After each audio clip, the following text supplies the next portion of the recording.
أما بعد فأعوذ بالله من الشيطان الرجيم بسم الله الرحمن الرحيم ألا إن أولياء الله لا خوف عليهم ولا هم يحزنون الذين آمنوا وكانوا يتقون لهم البشرى في الحياة الدنيا وفي الآخرة لا تبديل لكلمات الله ذلك هو الفوز العظيم صدق الله مولانا العظيم وصدق رسوله النبي الكريم الأمين ونحن على ذلك لمن الشاهدين والشاكرين والحمد لله رب العالمين إن الله وملائكته يصلون على النبي يا أيها الذين آمنوا صلوا عليه وسلموا تسليما اللهم صل على سيدنا ومولانا محمد وعلى آل سيدنا ومولانا محمد وبارك وسلم عليه الصلاة والسلام عليك يا سيدي يا رسول الله وعلى آلك وأصحابك يا سيدي يا حبيب الله الصلاة والسلام عليك يا شفيع المذنبين وعلى آلك وأصحابك يا رحمة للعالمين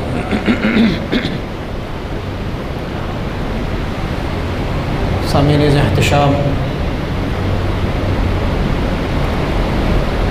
الحمدللہ اللہ کریم نے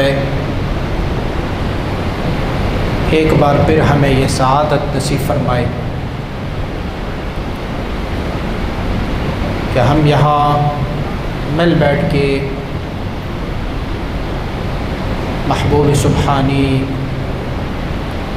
واقف اسرار و رموز قرآنی واقف اسرار و متشابہات قرآنی قندیل نورانی امام ربانی شیخ احمد الکابلی ثم السرہندی رحمہ اللہ الباری آپ مبارک کی عرس مبارک کی محفل سجائے بیٹھے ہیں۔ دوستو، مجدد رحمۃ اللہ تعالی کی اوصاف و کمالات آپ سب نے سماعت کی ہے، اور آپ نے یہ بھی سماعت کی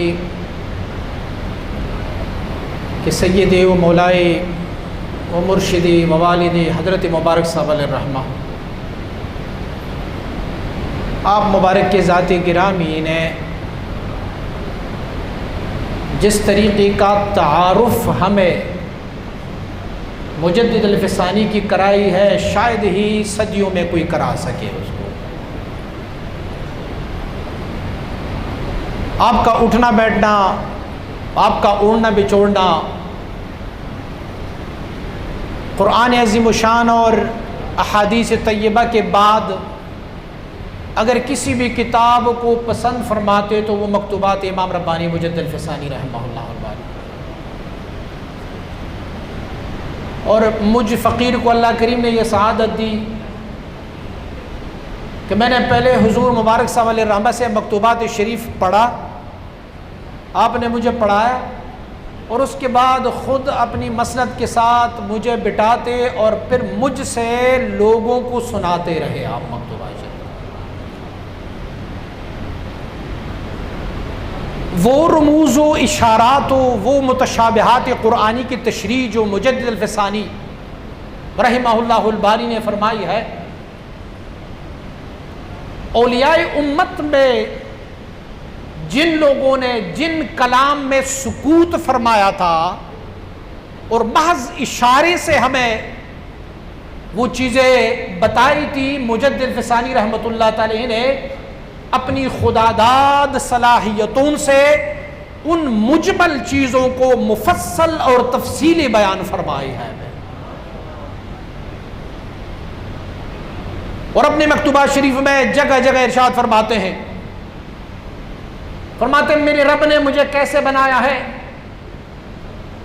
فرماتے میرے رب نے پس آئینہ توتی ساختن، فرمایا جیسے شیشے کے پیچھے ایک طوطا بیٹا ہوتا ہے، یا شیشے کے سامنے طوطا بیٹھا ہوتا ہے، اب وہ شیشے میں جو کچھ بھی وہ طوطا دیکھ رہا ہوتا ہے وہی بیان کرتا رہتا ہے پہ.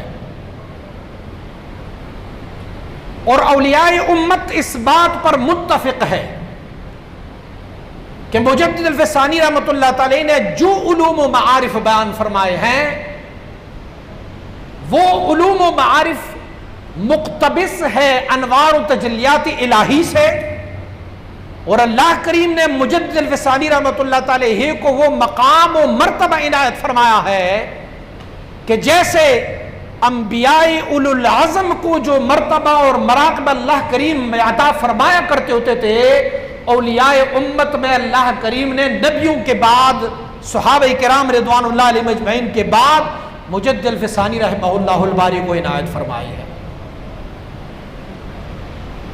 اور ابھی آپ نے خطابات میں سنا، میں وہ آپ کی ولایات اور آپ کی کرامات نہیں بیان کرنا چاہتا کہ آپ پیدا ہوئے تو ایسے ہوا تھا، آپ کی پیدائش سے پہلے ایسے ہوا تھا، کیونکہ ساروں نے سنا ہوا ہے. یہ کرامات عام اولیاء اللہ سے بھی صادر ہو جاتے ہیں، لیکن جس کو کرامت کہتے ہیں وہ کرامت کیا ہوتا ہے؟ وہ کرامت یہ ہوتا ہے کہ بندے کو ایک پل میں اپنی رب سے ملا دے، اور اللہ رب العزت کی وہ انوار و تجلیات، وہ علوم و معارف جو کسی نے اس سے پہلے بیان ہی نہیں کی ہو، وہ بندہ بتائے تو اصل کرامت اسی کو کہتے ہیں. یہی کرامت ہوتا ہے. اور ابھی آپ نے سماعت فرمایا نا کہ ان کو صلہ کہا گیا ہے. مجھے الفسانی رحمۃ اللہ تعالی کو صلہ کہا گیا ہے. صلہ کی کئی معنی ہے، اور ایک معنی اس کی یہ ہے کہ اگر آپ لوگوں نے کشتی کو دیکھو، آج کل تو موٹر والی کشتیاں آئی ہیں، تو سابقہ دور میں کشتیاں ہوتی تھی جس کو ایک ناخدا چلایا کرتے ہوتے تھے. اور آج کل بھی اگر آپ چھوٹے پانی جو ہوتے ہیں اس میں اگر آپ دیکھیں گے تو چھوٹے پانیوں میں جو کشتیاں چلائی جاتی ہے اس کے بالکل آگے والے حصے میں ایک تختی لگی ہوتی ہے نیچے پانی میں، اور آپ نے دیکھا ہوگا اس میں دو تار ڈالے گئے ہوں گے، رائٹ اور لیفٹ. جو ناخدا ہوتا ہے، جو کشتی چلانے والا ہوتا ہے، وہ جب کشتی کا رخ موڑنے کی کوشش کرتا ہے تو لیفٹ والے کو جب کھینچتا ہے تو کشتی دائیں طرف مڑتی ہے، وہاں الٹا معاملہ ہوتا ہے. اور رائٹ کو وہ جب کھینچتا ہے تو کشتی لیفٹ کو مڑتی ہے. اب وہ تختہ جو کشتی کی اس رخ کو تبدیل کرتا ہے اسے کہتے ہیں صلہ، عربی میں اسے صلہ کہتے ہیں. اور جو حدیث امام ربانی مجدد الفسانی رحمۃ اللہ تعالی کے بارے میں ہے کہ آپ صلہ ہے، میری امت کا صلہ ہے، وہ یا امت کی کشتی، امت کی ناؤ، ان کا ٹہراؤ اور اس کشتی کی روانگی اگر کسی ایک بندے کے ہاتھ میں ہے تو ان کا نام ہوگا شیخ احمدی سرہندی رحمہ اللہ. اور ایک صلہ کی معنی یہ ہے کہ دو متضاد چیزوں کو اکٹھا کرنے والا. ایک تو آپ نے دیکھا ہوگا جس کو اللہ رب العزت نے سورہ رحمان میں بھی فرمایا مرج البحرین یلتقیان بینہما برزخ لا یبغیان، جو دو پانیوں کے درمیان مٹیالہ اور گدلا پانی اور صاف شفاف پانی کے درمیان آپ نے دیکھا ہوگا قدرت نے اپنے کامل قدرت کی طرح اس میں سے ایک لکیر کھینچی ہوگی. یہ گدلا پانی صاف کے ساتھ نہیں ملتا. تو مرج البحرین یلتقیان، دو بحر جو آپس میں مل کے بھی چلتے ہیں، بینہما برزخ لا یبغیان، دونوں کے درمیان ایک ایسا لکیر ہوتا ہے، ایک برزخ ہوتا ہے جو لا یبغیان، گدلا پانی صاف پانی کو ٹچ نہیں کر سکتا، ٹچ تو کرتے ہیں، خلط نہیں ہو سکتا اس میں سے. تو مجدد الفسانی رحمۃ اللہ تعالی نے کیسے مرج البحرین یلتقیان کو آپس میں کیا، کیسے دو متضاد چیزوں کو اکٹھا کیا. آپ مبارک خود فرماتے ہیں چی نسبت خاک رابا عالم پاک، فرماتے اس مٹی سے بنے ہوئے انسان کی عالم پاک کے ساتھ کیا نسبت ہے. کوئی نسبت نہیں ہے، وہ رب ہے، وہ مالک ہے، ان کے لیے مقام، طرف، مبرہ ہے، غنی عن العالمین ہے. لیکن مجدد رحمۃ اللہ تعالی کو اللہ کریم نے وہ برزخ بنایا جو بندے کو رب سے ملانے کا ایسا طریقہ اپناتا ہے کہ وہ بندہ بندہ رہ جاتا ہے، رب رب رہ جاتا ہے، لیکن دونوں کے درمیان وہ وصل و قرب بلا کیف عنایت فرماتا رہتا ہے. اور ایک معنی یہ فرمایا ہوا ہے کہ مرج البحرین یلتقیان، اللہ کریم نے ان کو سلہ بنایا. کیسے سلہ بنایا؟ مجدد رحمۃ اللہ تعالی، علماء اور صوفیاء کے درمیان کافی اختلافات رہے ہیں اور آج بھی ہے. کسی صوفی سے اگر پوچھیں گے، ہم قبلہ میاں صاحب بھی تشریف رکھتے تھے، الحمرا حال میں ایک پروگرام میں گئے تھے، ایک صوفی صاحب تھے وہاں پر، تو استاد العلماء صاحب اٹھے، سیالوی صاحب، تو جب پیر صاحب کو دعوت دی گئی تو پیر صاحب کے جو مریدین وہاں بیٹھے تھے انہوں نے تالیاں بجانی شروع کی، سیٹیاں لگانی. اور تو غلام محمد سیالوی صاحب آپ اٹھے، آپ نے کہا بھائی یہ جو کیا کر رہے ہو تم لوگ، یہ کوئی کام ہے کہ تم کر رہے ہو؟ پیر صاحب کے استقبال کرنا ہے، چلو جی اللہ کی آواز سے کرو، نعرے تکبیر سے کرو، کوئی اسلامی نعرے لگا یار خدا دا خوف کر، تو تالیاں بجا رہے ہو، اپنے آپ کو صوفی بھی کہتے ہو. تو وہ پیر صاحب بھی قد سے تھوڑے چھوٹے تھے، تو وہ ڈائس پہ آئے تو مرید نے نیچے اس کے لیے ایک ٹیبل رکھا، پیر صاحب اس پہ کھڑے ہوئے ذرا لوگوں کو دیکھا تو پیر صاحب نے کہا وہ انہوں کی پتہ ہے تو خشک مولوی ہے، انہوں کی پتہ سلوک کی ہوتا ہے، چشتیہ لائن کیا ہوتی ہے. خیر سے علوی صاحب کو تو ہم نے منت سماجت کر کے بٹھایا کہ بھئی اس کے ساتھ نہیں. تو اس قسم کے جو آج کل تضادات موجود ہے تو وہاں بھی مجدد رحمۃ اللہ تعالی کے دور میں بھی یہ تضادات موجود تھے، اور اس میں سے بدقسمتی سے میں دعویٰ نہیں کر رہا، حقیقت بیان کر رہا ہوں، ہم الحمدللہ اہل سنت والجماعت اور سلسلہ علیہ نقشبندیہ سیفیہ مبارکہ ہم حق پر ہے، حق پر ہے، حق پر ہے. لیکن کتنے لوگوں نے تمہارے خلاف بیان کیا ہوگا، یہ تو تم تڑپتے ہو، یہ تو تم ڈانس کرتے ہو، فلاں کرتے ہو، فلاں کرتے ہو، فلاں کرتے ہو. حق علماء کے خلاف بھی، حق صوفیاء کے خلاف بھی ہر زمانے میں یہ باتیں ہوتی رہی ہے.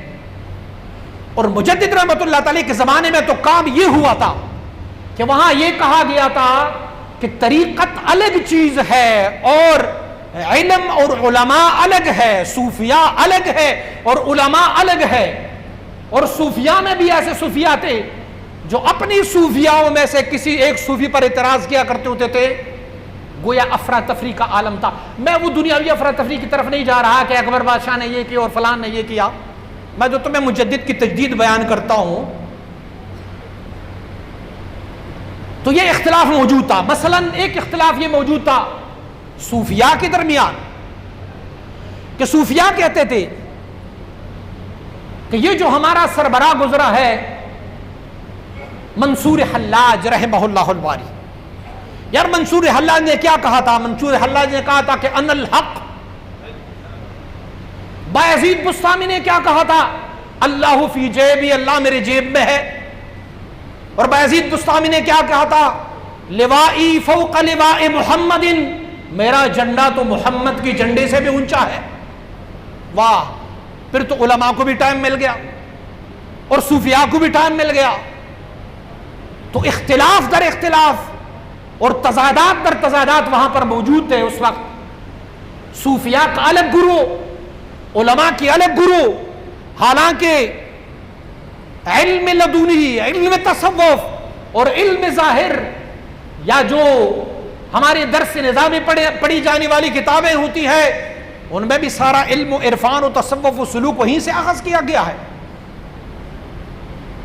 لیکن میں اس حدیث کی تشریح کر رہا ہوں کہ مجدد الفسانی رحمۃ اللہ تعالی کو اللہ کریم نے کیسے سلہ بنایا، کیسے دو گروہوں کو جو اپوزٹ تھے، مخالف تھے، مرج البحرین یلتقیان بینہما برزخ لا یبغیان کو کیسے سر انجام دیا.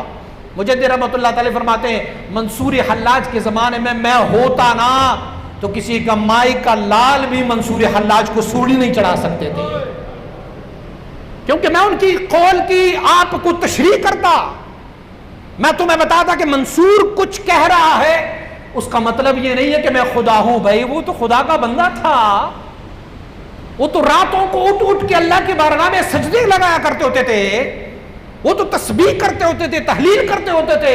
تم لوگوں نے کیسے ان کے ایک قول کو لے کے ان کو سولی اور دار چڑھا دیا تھا, اور پھر جب وہ سولی چڑھ بھی رہا تھا تو انہوں نے سولی چڑھتے ہوئے اپنی کرامات تمہارے سامنے تو ظاہر کر دیے تھے نا. جب قطب وقت نے اسے ایک پول دے مارا تھا تو کتنے منصور حلاج نے کیا اف اور آہ کیا تھا, کہا چلو دوسرے تو مجھے نہیں پہچان رہے, اللہ کے بندے تو مجھے پہچان رہا ہے, پھر بھی مجھ پہ وار کر رہے ہو. تو مجدد رحمۃ اللہ تعالی فرماتے ہیں اگر اس زمانے میں ہوتا میں پھر تجھے بتاتا کہ منصور حلاج کی معنی یہ نہیں ہے کہ اس نے کہا ان الحق اور تم اس پر. آج کل بھی وہ جو بکتے ہیں نا, وہ بھونکتے رہتے ہیں اولیاء اللہ پہ, وہ یہی دلیل تو دیتے ہیں نا. ابن عربی کے اقوال کو دیکھیں, آپ بایزید بستامی کے اقوال کو دیکھیں, آپ منصور حلاج کے اقوال کو دیکھیں گے تو یہ دیکھو نا سراسر کفریہ الفاظ ہے العیاذ باللہ. لیکن مجدد رحمۃ اللہ تعالی فرماتے ہیں نہیں, ایسی بات نہیں ہے. فرماتے منصور حلاج تو اللہ رب العزت کی عشق و محبت میں, انوار و تجلیات میں اتنے نہا گئے تھے, اتنے کھو گئے تھے کہ انہوں نے جب دیوار کی طرف دیکھا تو دیوار کو معدوم پایا. کہا دیوار تو نہیں, یا تو میرے رب کا تجلی جھلک رہا ہے. اور سچ بھی تھا کہ اشیاء جو ہے یہ مظہر ہے ذات الہی کی اوصاف اور صفات کا. تو جب اس نے درخت کی طرف دیکھا تو درخت کو بھی معدوم پایا, وہاں بھی تجلی پایا. جب اس نے کسی انسان کی طرف دیکھا تو انسان کو بھی معدوم پایا, وہاں بھی تجلی اللہ رب العزت کی تجلی پائی. تو پھر سوچا چلو اپنے آپ کو دیکھوں مجھ میں کیا ہے. تو جب اپنی طرف متوجہ ہوا, اپنی جسم کو دیکھا تو اپنی جسم کو بھی محبت الہی میں معدوم جانا, ختم جانا. یہاں بھی تجلی نظر آیا تو کہا یہ منصور نہیں ہے, یہاں بھی میری رب کی تجلی جھلک رہی ہے. پھر اور فرمایا یہ کوئی بعید تو نہیں ہے کہ اگر کوئی بندہ یہ کہے, کیونکہ اللہ رب العزت کے انوار و تجلیات جب بندے کی اس آنکھوں کو خیرہ کر دیتے ہیں, جیسے کسی کی آنکھوں میں تیز ٹارچ ڈالی جائے, پھر اس سے پوچھا جائے گا کہ کیا تجھے کوئی اور چیز نظر آ رہا ہے, وہ کہیں گے مجھے تو روشنی ہی روشنی نظر آ رہی ہے. اسے کہو یہاں پر دیوار بھی ہے, وہ کہے نہیں دیوار تو نظر نہیں آ رہی. کیوں؟ اسی لیے کہ وہ ٹارچ کی روشنی اتنی تیز ہوتی ہے کہ ماں سوا اس روشنی کے کوئی اور چیز اسے نظر ہی نہیں آ رہا. اور جب کچھ بھی نظر نہ آ رہا ہو تو ظاہری بات ہے وہ کہیں مجھے روشنی ہی نور روشنی نظر آ رہی ہے. تو منصور حلاج نے جب اپنی طرف دیکھا تو اسے بھی معدوم پایا, اپنے آپ کو بھی معدوم پایا. اور جب معدوم پایا تو حکم کیا کہ یہاں منصور کا جسم نہیں ہے, یہاں بھی میرے رب کی تجلی جھلک رہی ہے. تو گویا مجدد الفسانی رحمۃ اللہ تعالی کو اللہ کریم نے ایسے ہی جو علماء اور صوفیاء کے درمیان تضادات تھے, اللہ کریم نے اسے ان تضادات کو ختم کرنے کے لیے اللہ کریم نے مجدد الفسانی رحمہ اللہ الباری مبارک کو, اور آپ ان کے مکتوبات شریف کو اٹھا کے دیکھیں گے تو آپ کو مکتوبات شریف میں کیا ہی پیاری بات فرمایا اللہ کریم اگر مجھے علم و عرفان جو تصوف اور سلوک ہے, فرماتے اگر مراتب سلوک اللہ کریم عنایت فرمائے اور ساتھ شریعت میں عنایت فرمائے تو فرمایا میں رب کا بہت شکر گزار رہوں گا. اور فرمایا مجھے کوئی علوم و معارف جو وجد و حال ہو, تصوف اور سلوک ہے, فرمایا وہ کچھ بھی مجھے نہ عنایت فرمائے, مجھے صرف شریعت پر عمل عطا فرمائے, فرمایا میں اسی میں بھی خوش ہوں. حضور مبارک صلی اللہ علیہ وسلم کے بارگاہ میں ایک بندہ جس کو ہم کشفی صاحب کہتے ہوتے تھے, بڑے مکاشفات دیکھا کرتے ہوتے تھے, حضور مبارک صلی اللہ علیہ وسلم کے بارگاہ میں حاضر ہوئے تو ان کو کہا حضور میں نے ایسے دیکھا, آپ کو اللہ کریم نے یہ مقام دیا, وہ مقام دیا, وہ مقام دیا, فلاں مقام, یہ مقام. تو آپ نے فرمایا جناب یہ سارے مقامات میری طرف سے تجھے ہبہ ہے, تحفہ ہے, لیکن مجھے یہ گارنٹی دو کہ میں دنیا میں شریعت اور ایمان کے ساتھ چلا جاؤں بس. فرمائے مجھے وہ مقامات, مجدد الفسانی رحمۃ اللہ تعالی کی مزاج گرامی شریعت ہے, رچی بسی شریعت ہے, اور اتنی مضبوط شریعت ہے کہ ایک دفعہ آپ مبارک غسل خانے واش روم تشریف لے جا رہے ہیں، اور وہاں پر جیسے غسل خانے میں تشریف لے گئے تو آپ مبارک نے وہاں پر دیکھا، آپ اس سے پہلے ایک مکتوب لکھتے تھے، تو مکتوب لکھتے لکھتے ایک قلم کی سیاہی آپ کی انگلی پر لگی تھی۔ مجدد رحمۃ اللہ تعالی جیسے واش روم میں داخل ہوئے اچانک نظر پڑی کہ یہ سیاہی تو میری انگلی پہ لگی ہوئی ہے، فوراً بیت الخلاء سے باہر آئے۔ سالکین نے کہا حضور یہ کوئی حرف تو نہیں ہے، الف لام با میم تو نہیں ہے کہ آپ اتنی جلدی باہر آئے؟ فرمایا نہیں نہیں، یہ حرف تو نہیں ہے لیکن یہ آلہ اور وسیلہ ہے حرف کے لیے۔ قرآن کے حروف بھی اگر لکھے جاتے ہیں تو سیاہی کی وجہ سے لکھے جاتے ہیں، اور مجھے اس سیاہی کی بھی ادب ہے کہ جس پر قرآن کے حروف لکھے جائے۔ آپ کی شریعت مطہرہ پر عمل پیرا ہونے کی اس سے بڑھ کر کیا ثبوت ہو سکتا ہے؟ آپ مبارک فرماتے ہیں بڑی تم لوگوں نے آوازیں لگائی ہوئی نا کہ بدعت سیئہ اور بدعت حسنہ، فرماتے بدعت حسنہ اور بدعت سیئہ، ہم کہتے ہیں یہ نیک بدعت ہے، اچھی بدعت ہے، چلو جاری رکھو۔ آپ مبارک فرماتے ہیں میں جب متوجہ ہوا جس میں لفظ بدعت آ جائے، چاہے وہ حسنہ ہو چاہے وہ سیئہ ہو، فرماتے حسنہ میں بھی نورانیت نہیں ملتی، اس میں بھی ظلمانیت ہوتی ہے۔ اور آپ نے پھر بدعات کے بارے میں بیان فرمایا ہوا ہے، شریعت کی کتنی مضبوطی آپ مبارک نے بدعات کے بارے میں فرمایا بڑی مشہور و معروف بدعت ہے ہمارے ہاں۔ کوئی بھی عالم کوئی بھی پیر صاحب وفات پائے نا تو ہمارے والے لوگ کیا کرتے ہیں، ان کا امامہ ان کے سر پر رکھ کے، کفن پہنا کے امامہ ان کے سر پہ رکھ دیتے ہیں۔ فرماتے ہیں یہ تبرک ہے، اچھی بات ہے۔ فرمایا امامہ میت کے لیے جو کفن مسنون ہے اس میں میت کے لیے کوئی امامہ نہیں ہے، تو گویا تم نے سنت کی خلاف ایک اور چیز کا اضافہ کیا۔ بھلے امامہ زندگی میں سنت ہے لیکن وفات کے بعد یہ سنت نہیں ہے۔ جب سنت نہیں ہے تو میت کے لیے سنت کیا ہے؟